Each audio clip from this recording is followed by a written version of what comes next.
बिस्मिल्लाहिर्रहमानिर्रहीम। नाज़रीन अस्सलाम वालेकुम। मैं हूं आपका मेज़बान साबिर शाकिर वफाक़ी दारुल हुकूमत इस्लामाबाद से कुछ ताज़ा तरीन ख़बरें। ओवरऑल एक क्या सूरत हाल चल रही है जी, आपके सामने ज़रा कोशिश करता हूँ इन डिटेल बयान करने की।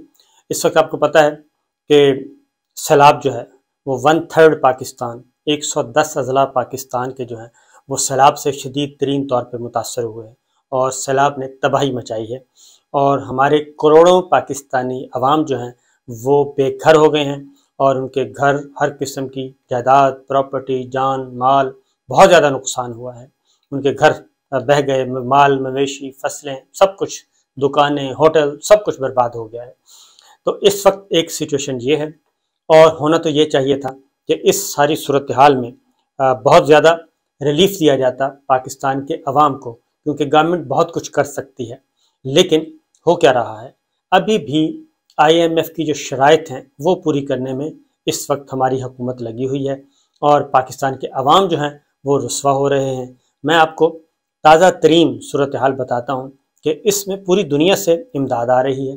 इस वक्त होना तो ये चाहिए था कि फौरी तौर पे एक रिलीफ पैकेज का ऐलान किया जाता, पाकिस्तान के अवाम के लिए बिजली की कीमतों को कम किया जाता और मुतासरा इलाकों के बिजली के बिल सस्पेंड कर दिए जाते, मुअत्तल कर दिए जाते, गैस के बिल मुअत्तल कर दिए जाते और अगर कोई कर्जा वर्जा लिया है वो मुअत्तल कर दिया जाता। किसानों के लिए खुसूसी तौर पर मराहत का ऐलान किया जाता फौरी तौर पे। लेकिन अभी भी जो मामलात हैं वो बिल्कुल दूसरी तरफ जा रहे हैं। मौजूदा मरासला हुकूमत को किसी किस्म की कोई फिक्र नहीं है कि वो आई किस लिए है, पाकिस्तान के अवाम भी क्या कहीं बसते हैं।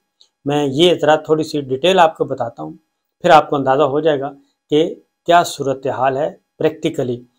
पेट्रोल, डीजल, गैस आलमी मार्केट में इसकी कीमतें कम हो रही हैं और हमारे यहाँ कीमतें बढ़ रही हैं और मुसलसल उसमें इजाफा किया जा रहा है। इमरान खान साहब का दौरे हुकूमत, क्योंकि ये कहा गया था कि ये गवर्नेंस सही नहीं है, इकोनॉमी सही नहीं है, महंगाई बहुत है, इसलिए वो रेजीम चेंज की गई। अब क्या हुआ, अब तो उस वक्त जो पेट्रोल डीजल आलमी मार्केट में जो तेल की कीमत थी वो थी $106 से $130 और इस वक्त है $96, $100 से कम। उस वक्त फ्यूल था ₹150, पेट्रोल डीजल ₹150 पर लीटर और इस वक्त ₹250 से भी ऊपर। होना तो ये चाहिए कि उससे कहीं कम होता, ₹150 से भी कम होता, लेकिन ऐसा नहीं है। डॉलर का कहा गया कि बस IMF से 1 अरब 17 करोड़ डॉलर आ जाएं और मामला ठीक हो जाएंगे, लेकिन डॉलर वहीं का वहीं है, पाउंड वहीं का वहीं है। देयर इज़ नो चेंज, कोई करेंसी नहीं टूटी, पाकिस्तान की कदर मुसलसल कम हो रही है। दूसरी जानिब स्टॉक एक्सचेंज में बेहतरी आएगी, वो अभी तक नहीं आ सकी। और फिर वज़ीर ख़जाना मिफ्ताह इस्माइल साहब कह रहे हैं कि मुझे शर्मिंदगी है कि मेरे होते हुए, मेरी वजारत में, मेरे दौर में महंगाई बहुत बढ़ रही है, लेकिन ये मजबूरी है और अभी पेट्रोल डीजल ये सारी चीज़ें और बढ़ानी है। एक तरफ सैलाब ने कमर तोड़ दी पाकिस्तान के करोड़ों आवाम की और दूसरी जानिब हुकूमत वक्त ने भी उनकी कमर नहीं बल्कि तोड़ दी। उनका जो लुकमा है वो भी छीना जा रहा है, जो वो खाने पीने के लिए एक आखिरी उम्मीद का सहारा होता है। ये सब कुछ हो रहा है। फिर एक और चीज़ है, मैं आपको बताता हूँ कि हुकूमत बजाय इसके कि मैंने कहा कि कोई किया जाता, अनाउंस किया जाता जी इसमें, अब यूटिलिटी स्टोर्स हैं, यूटिलिटी स्टोर्स पे तो हुकूमत के इख्तियार में है।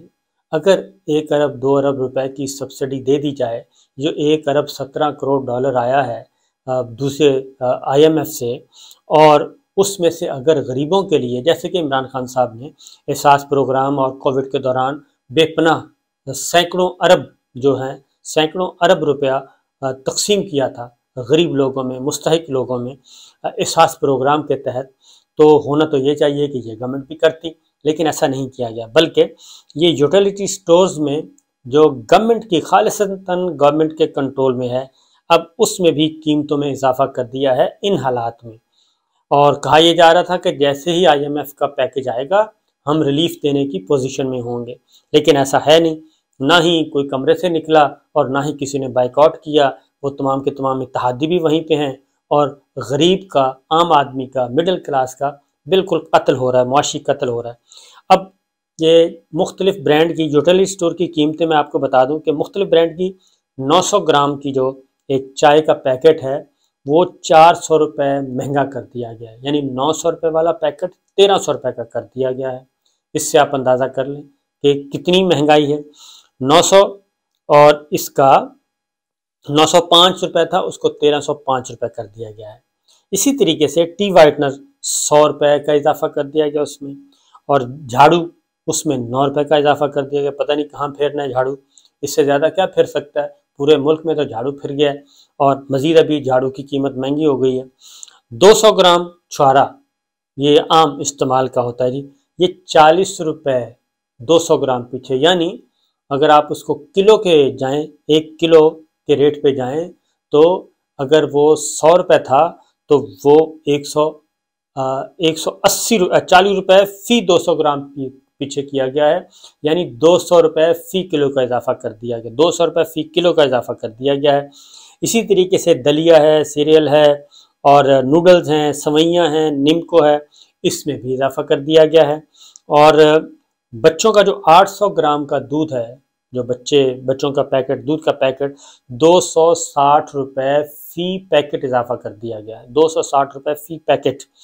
और 1 किलो अचार 57 रुपये फ़ी किलो इजाफा कर दिया गया है। ये गरीब आदमी का होता है, क्योंकि वो सालन नहीं खा सकते, वो मुर्ग नहीं, वो बिरयानी नहीं, वो कुछ नहीं, वो अचार रोटी खाते हैं, तो उसमें भी जी अचार में भी 57 रुपये फ़ी पैकेट का इजाफा कर दिया गया है। इसी तरीके से जी 100 ग्राम सुर्ख मिर्च की कीमत में 84 रुपये बढ़ा दी गई है। 100 ग्राम, किलो नहीं, 100 ग्राम। और अगर हम इसको 1 किलो पे लेके जाएं तो फ़ी किलो 840 रुपये, फ़ी किलो 840 रुपये कीमत बढ़ा दी गई है मिर्च की, 840 रुपये फ़ी किलो। इसी तरीके से 100 ग्राम मसाले की कीमत, गरम मसाला जो होता है जी, वो 42 रुपये महंगा कर दिया गया, यानी 420 रुपये फ़ी किलो इजाफा कर दिया गया है। और 50 ग्राम के मुख्तलिफ मसाला जात की कीमत में 50 रुपये तक का इजाफा कर दिया गया है, और 100 ग्राम के पैकेट में 20 रुपये। तो इससे आप इसको 20 से ज़रब दे लें जी, 1000 रुपया, 1000 रुपये फ़ी किलो बढ़ा दिया गया है। शहद 300 ग्राम से 100 रुपये फ़ी महंगा कर दिया, 300 ग्राम की छोटी बोतल वो 100 रुपये बढ़ा दी गई है। और 85 ग्राम खीर का पैकेट, वो जो खीर बनाते हैं जी, वो 55 ग्राम का सिर्फ, यानी कि 55 ग्राम में एक छटाक भी नहीं, 60 ग्राम का एक छटाक होता है, उसमें भी 20 रुपये फ़ी 55 ग्राम बढ़ा दिया गया है, वो भी तकरीबन 1200 रुपये फ़ी किलो इजाफा कर दिया गया है। कस्टर्ड, काली मिर्च, मेथी, जाम, मशरूबात, सब की कीमतों में इजाफा कर दिया गया है। ये है इस वक्त पाकिस्तान के यूटिलिटी स्टोर्स का हाल, जो कि वफाकी हुकूमत के कंट्रोल में होता है, बजाय इसके कि कोई रिलीफ दिया जाता, कोई कम की जाती कीमतें स्टेबल रखी जाती, लेकिन वो बढ़ा दी गई हैं। अब सरकारी आदाद शुमार मैं आपको बता दूं, मैं ये इसलिए बता रहा हूँ कि क्योंकि रजीम चेंज बड़े शौक से किया गया था और आवाम को खुशखबरी सुनाई गई थी कि इमरान खान की हुकूमत तो कुछ कर नहीं रही, ये आएंगे तो ये सब कुछ नहरें बहेंगी दूध शहर की। तो उस वजह महंगाई की शरह तीसरे हफ्ते में भी मुसलसल इजाफा हुआ है, और महंगाई की शरह ऑलमोस्ट 47 यानी कि 50% बढ़ गई है, 50% महंगाई की शरह बढ़ गई है। और महंगाई की शरह में हर हफ्ते इजाफा हो रहा है। ये जो मैंने आपको चीज़ें बताई हैं, एक हफ्ते में, अब ये इदारा शुमारियात है, ये भी गवर्नमेंट का है, और ये ख़बरें आपको टीवी पे नहीं मिलेंगी। असल जो मसला है, आपको किसी भी कौमी ज़राया अबलाग, जो हमारा नेशनल इलेक्ट्रॉनिक मीडिया है, प्रिंट मीडिया है, वहाँ पे नहीं मिलेगी। वहाँ पे सब अच्छा है कि ख़बरें, और वहाँ पे इसलिए नहीं मिलेगी कि उनको इश्तिहार मिल रहे हैं जी, और वो इश्तिहार मिल रहे हैं, पैसे मिल रहे हैं, उनको कोई परवाह नहीं है, लिहाजा उनका तो मुँह खामोशी से बंद किया गया है। अब एक हफ्ते में 31 अशिया की कीमतों में इजाफा हुआ, 31।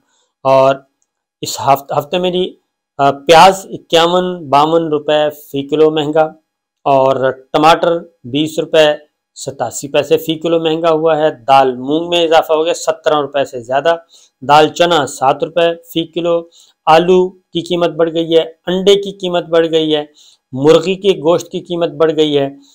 इसी तरीके से LPG का घरेलू सिलेंडर 118 रुपये फ़ी किलो के हिसाब से महंगा हो गया है। आटे का 20 किलो का थैला 18 रुपये 33 पैसे महंगा हो गया है मज़ीद। और लहसुन, दूध, दही, चावल, चीनी, सब चीज़ें महंगी हो गई हैं। और सिर्फ 3 चीज़ों की कमी हुई है और वो भी 5-5 रुपए। और दाल मसूर और इसी तरीके से दीगर जो चीज़ें हैं उनकी कीमतें बढ़ी हैं। तो ये एक तरह का एक मैंने आपको जायज़ा पेश किया है। तो आलमी मंडी में सूरत हाल बेहतर हो रही है, क्योंकि सबसे पहले फ्यूल की कीमत कम की जाती है और बिजली की कीमत कम की जाती है, गैस की कीमत कम की जाती है आलमी मंडी के मुताबिक, और उसके बाद फिर रिलीफ आवाम को मिलता है। लेकिन तय ये हुआ है IMF के साथ कि जनाब हम मुसलसल इसकी कीमतें बढ़ाते रहेंगे और खाते पूरे करते रहेंगे, लेकिन हम सरकारी जो हैं तायुश वाली चीज़ें उनमें कोई कमी नहीं करेंगे, उनको हम भरपूर किस्म का जारी सारी रखेंगे। तो ये इस वक्त की सूरत हाल है। इसके साथ साथ और भी बता दूं, ये सिर्फ यही नहीं है, बिजली का जो मामला है, बिजली की कीमतों में मजीद इजाफा किया जा रहा है। और अगर आपका 400 यूनिट इस्तेमाल हुआ, उसका जो बिजली की कीमत है वो होगी चंद हज़ार रुपए, यानी कि 9,000, 8,000, 7,000, इससे ज़्यादा की बिजली की कीमत नहीं होगी। वो भी बहुत ज़्यादा, ये 400 यूनिट का बता रहा हूँ। लेकिन उसके बाद जो दर टैक्स लगाया जाता है IMF की शराइत पूरी करने के लिए, वो 9,000 का बिल पहुँचते पहुँचते 35,000 रुपये तक पहुँच जाता है। और इस बार जो रुल रहे हैं पाकिस्तान के शहरी, एवरेज जो एक नॉर्मल घर होता है लोअर मिडिल क्लास का, उनका 50-50 हज़ार रुपये बिजली का बिल आया है। 50,000, 60,000, 55,000, इससे कम का नहीं आया। और वो हैंड टू माउथ हो चुके हैं कि बिजली की कीमत, बिजली का बिल अदा करें, अपने घर की बिजली बहाल रखें, या फिर बाकी सारे खाते पूरे करें, अपने बच्चों का दूध पूरा करें, खुराक पूरा करें, स्कूल की फ़ीस अदा करें। वो सारे के सारे इस वक्त नीम पागल हुए हैं और लोग इस वक्त ज़हनी नफ्सियाती मसाइल का शिकार हो गए हैं बिजली की कीमतों की, बिजली के बिल जो आए हैं उनकी वजह से, और लोग दर दर फिर रहे हैं। ये है इस वक्त की सूरत हाल। बाकी अद्वियात, जो सैलाब की सूरत हाल है उसमें 1 अरब रुपए की सिर्फ अद्वियात चाहिए, और तमाम ममालिक जो हैं वो हमारी इमदाद कर रहे हैं, और इसके बावजूद हम आवाम को कोई रिलीफ देने में हमारी हुकूमत जो है वो कामयाब नहीं हुई। तो ये एक तरह का एक जायज़ा पेश किया गया है। तो अब आप इससे अंदाज़ा कर सकते हैं हुकूमत की प्रायोरिटीज़, वो मिसाक मईशत कहाँ गया, क्योंकि इमरान खान के अलावा बाकी सब गवर्नमेंट में है, तो मिसाक मईशत किधर गया, वो अल्ले तल्ले किधर गए, वो सारी चीज़ें जो पूरी करनी थी वो कहाँ गई। बाकी सारे काम हो रहे हैं, अपनी पसंद की लेजिस्लेशन हो रही है, कानून साजी हो रही है, नैब से छुटकारा हासिल कर लिया, FIA से छुटकारा हासिल कर लिया, मुकदमात से छुटकारा हासिल करने की कोशिश की जा रही है, लेकिन अवाम जो है वो दर बदर है। देखते हैं जनाब सारी सूरत हाल से क्या फ़ायदा, क्या नतीजा निकलता है। इजाज़त दीजिए, अल्लाह हाफ़िज़।